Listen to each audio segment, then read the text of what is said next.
Tennessee State Senator Tim Burchett recently spoke to Knoxville Chamber members about the state's current debt, about how Governor Phil Bredesen can best utilize Congress's stimulus money, and about reorganization of the state's higher education system during March's legislative briefing. The event, sponsored by AT&T, was the second legislative briefing in a series in which chamber members are updated on the ongoing Tennessee legislative session. I'm very concerned about the unemployment insurance situation.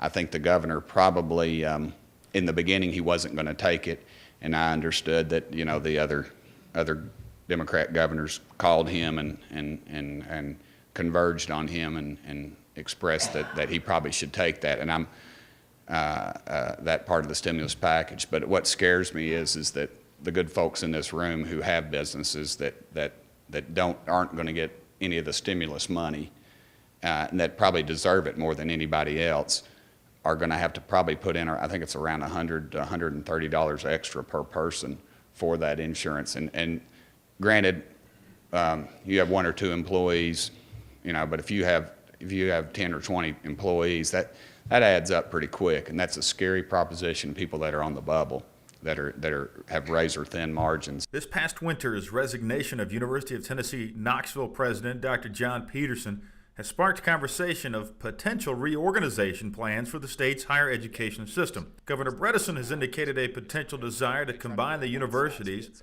and Tennessee Board of Regional Systems with the Tennessee Higher Education Commission. Proponents of the idea have said it would persuade leaders of the higher education system into recommending comprehensive reforms. Senator Burchett isn't sold on the merger. That's a scary proposition for me, because I'll be honest with you, my friend Jim Kyle, who's from Memphis, he is really spearheading that, and I say from Memphis, that means he doesn't necessarily have Knoxville's interest at heart, and I think that we ought to be real careful about that, folks. The reorganization effort, because I think that it's probably more of a power grab than it is anything else. I know that might come as a shock to some people in here, but there are rivals in this state for your tax dollars. And UT Knoxville is the flagship of the university.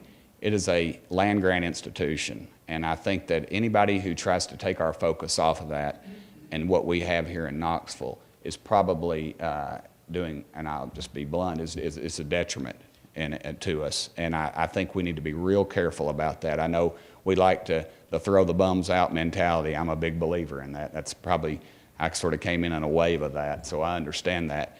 But I think you all better be real careful about that, because if the focus and the direction gets taken off of UT Knoxville and their mission, the University of Tennessee and their mission, I think the economy in the state could suffer, and it could take years for us to recover from that. Chamber legislative briefings are key opportunities to hear from legislative leaders and to share the concerns of the business community. To register for future events, call 865-246-2622 or visit www.knoxvillechamber.com.